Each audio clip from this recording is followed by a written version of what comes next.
hello guys, dahil meron pa tayong leftover adobo simula nung Saturday pa. Tira doon sa chicken adobo natin ng 40 days ni ate. Adobo rice tayo ulit today.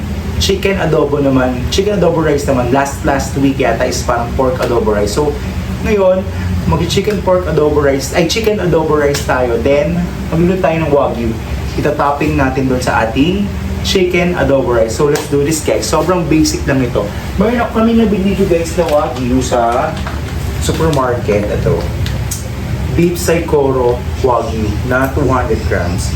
Ipapan grill ko lang to, season ko lang siya ng salt and pepper, tapos konting butter. Tapos yun na, topping na siya. Hindi siya dapat ma-overcook kasi tumitigas ang ating wagyu. So ipapakita ko muna sa inyo kung paano natin gagawin yung ating sobrang basic na adobo rice. So let's do this guys.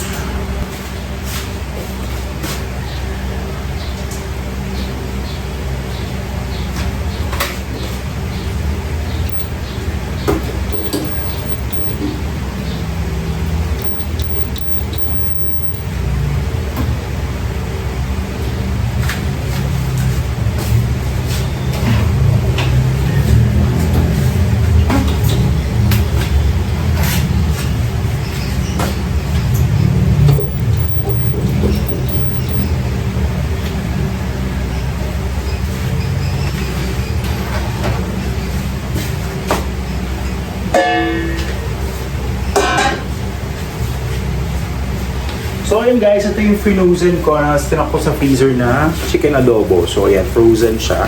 Tawad ko lang ng konti. Pero hindi pa ito ubusin masyado pa ito madami. Siguro mga isang luto ngayon, tapos another luto or at one of these days. Tapos tinabi ko sa chiller yung sabaw ng ating adobo. Ayan guys, so tulog siya. So ito mga 2 to 3 lutuan pa to. Pero let's see. Tapos meron tayong leftover rice ulit. Then yung ating wagyu beef.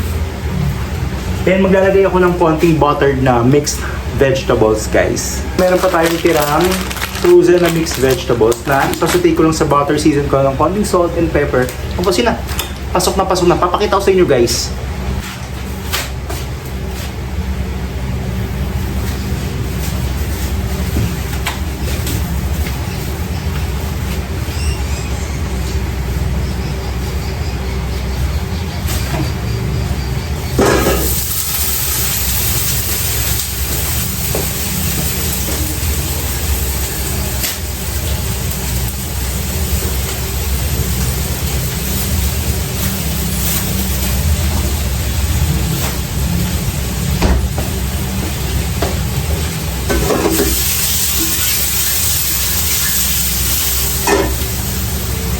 Bango guys, super bango.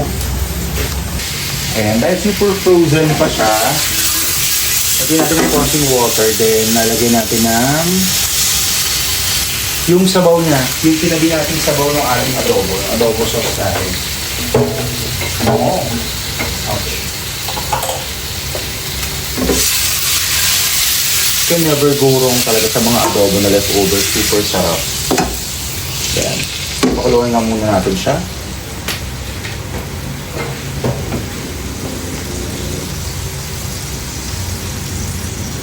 Yan.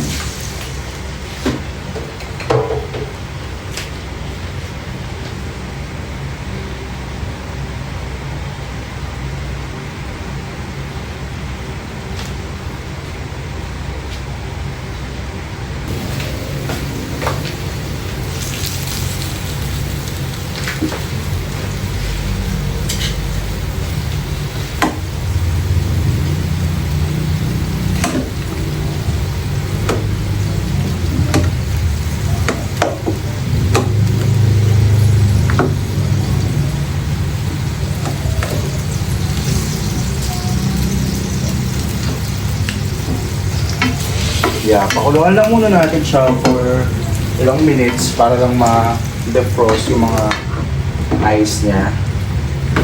Then, so natin siya lagyan ng sauce. Then, lalagyan natin yung ating day-old rice. At pa tayo, I think, konting water. Lagyan natin siya ng sauce para bumalik yung lasa. Kasi may nakaseparate naman tayo adobo sauce.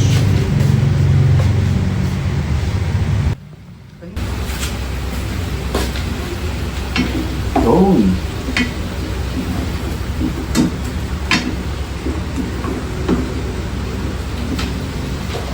Then mag-add lang tayo ng ating naka-store na sauce.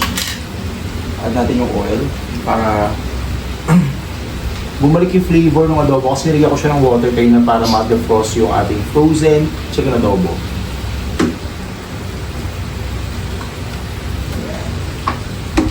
Tapos kaya lang natin siya mag-simmer. Ito, pwede natin i-store to sa chiller ulit. Mga ilang days din to. Siguro mga kadalawang adobo rice pa ako this week. Yan. Tapos natin i-add yung ating rice. Simmer naman natin siya lang sa at least mga 2 to 3 minutes. Timer na lang natin para maganda. Para maganda, ayan. 1, 2, 3. Start. Ayan, simmering na siya.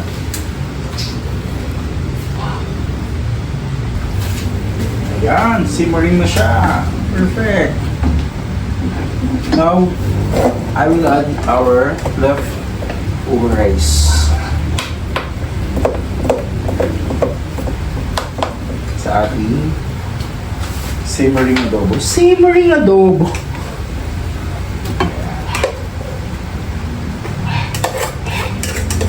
Sobrang dali lang ito guys. Pero ito kasi mga nakakataba yung mga leftover rice, mga leftover na ulam, yung masusauce na ulam. Pwede na mag-add ng seasoning dito guys ha. At least na to.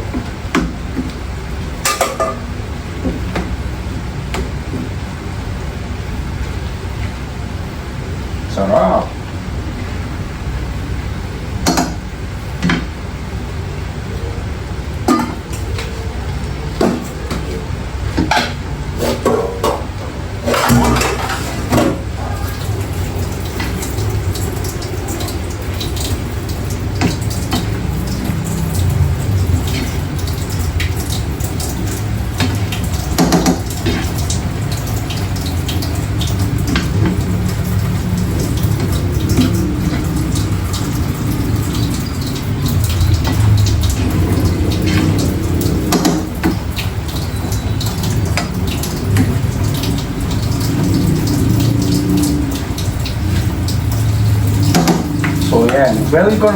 Well incorporated na siya. Kaya lang na siya natin mga 5 minutes para ma-absorb yung rice natin yung flavor ng ating chicken adobo. Bawasan natin yung apoy.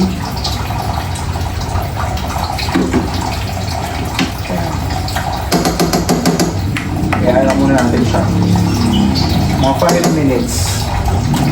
Another timer ulit sa timer. 1, 2, 3, 4, 5. Start.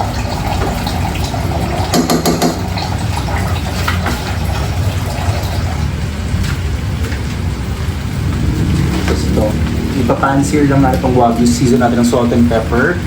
Topping natin pag nag-plating tayo sa adobo ng adobo rice, topping natin yung sa adobo rice, chicken adobo rice natin. Then magsasaute ako ng mixed vegetables sa butter lang, then season ko lang ng konting salt and pepper. Tapos yun na, kakain na tayo.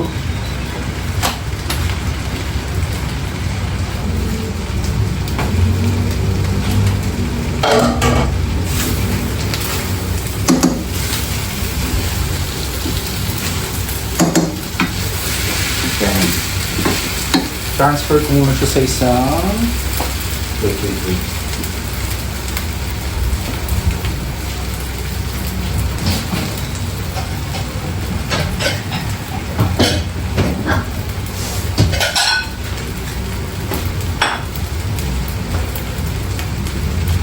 Kaya rin mo siya sa mga bowl.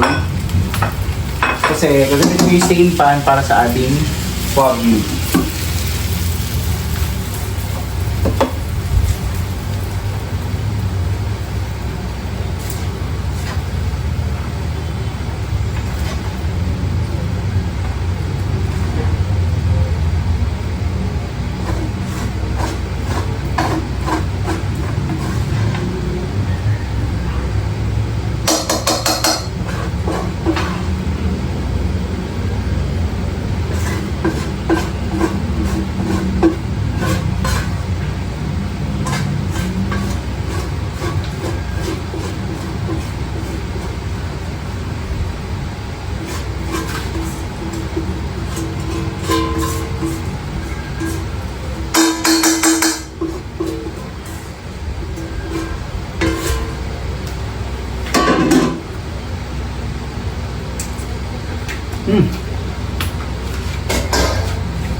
So ito yung ating Wagyu beef.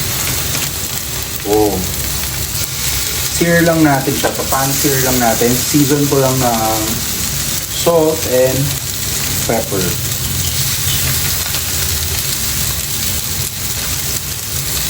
Diba? Perfect.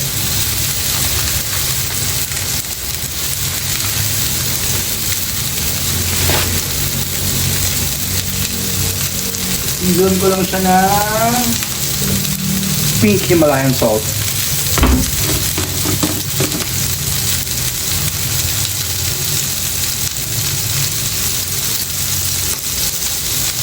Then, konti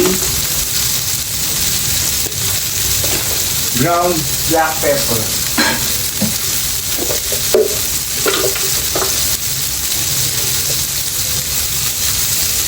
Gano'n lang kadali. Maglalabas siya ng sarili niyang oil. Hindi ko na siya nilagay ng oil.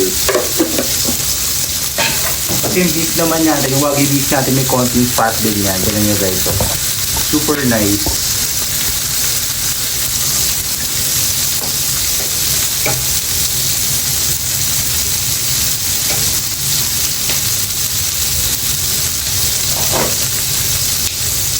Sarap. Sure lang. Ayan o. Bilis na maluto o.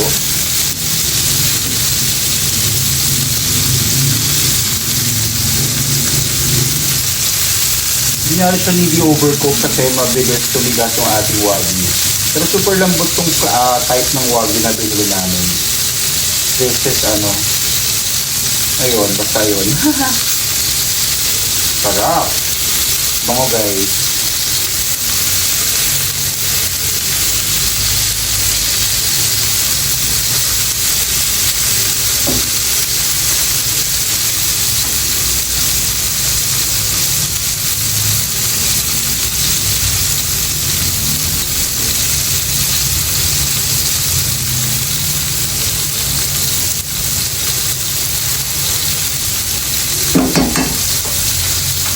Tapos, prepare ko lang yung butter para sa ating mixed veg.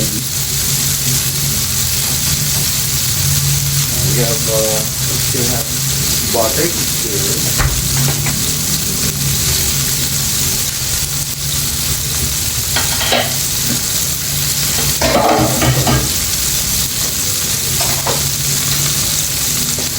Ayusin natin yung ating rice para sa ating plating.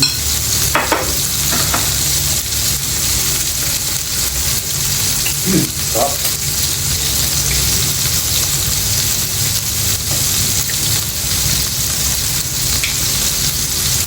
So, yan, tuloy natin yung plating. Ito na yung ating Wagyu beef.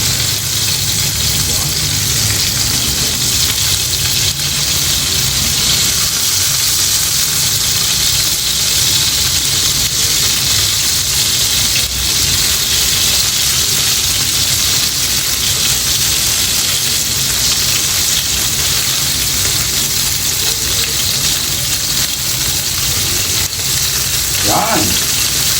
Perfect. Now, bawas tayo ng oil.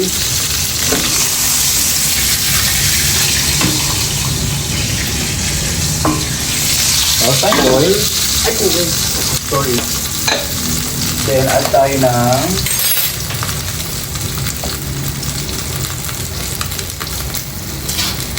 ng konting butter for our mixed veggies. Up sa hulog.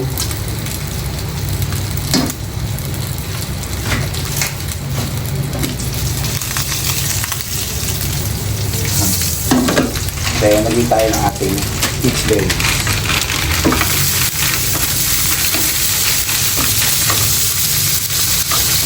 Lagyan na natin sila lahat.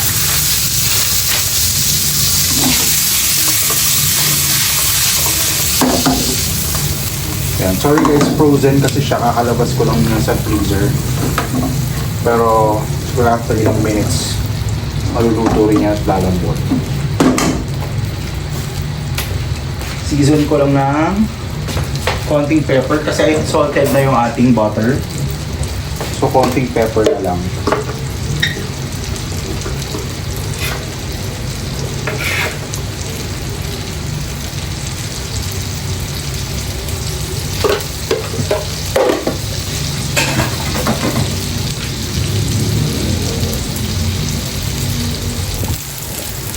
Now, okay na yung ating mixed vegetable. Pwede tayo mag-plate.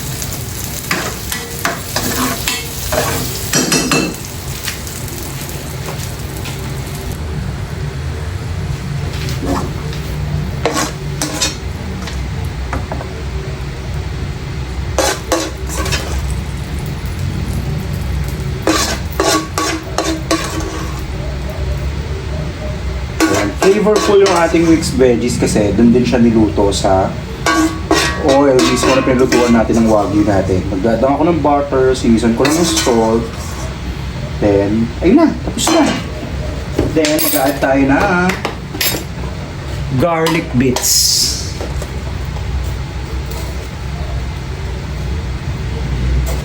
Konti lang, hindi sa garlic yung sister ko. Then, for final garnish, add lang tayo ng leeks.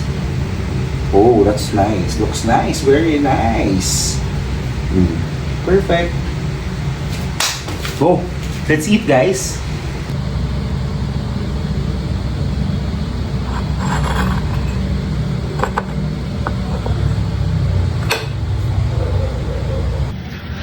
So ayun guys, another successful cooking video. Nakita niyo naman ang ating chicken adobo wagyu beef rice. So ayun guys, thank you for watching. Don't forget to hit like, click subscribe, and of course hit the notification bell para ma-update kayo sa mga future uploads ko. Bye guys, thank you for watching. Bon appetit!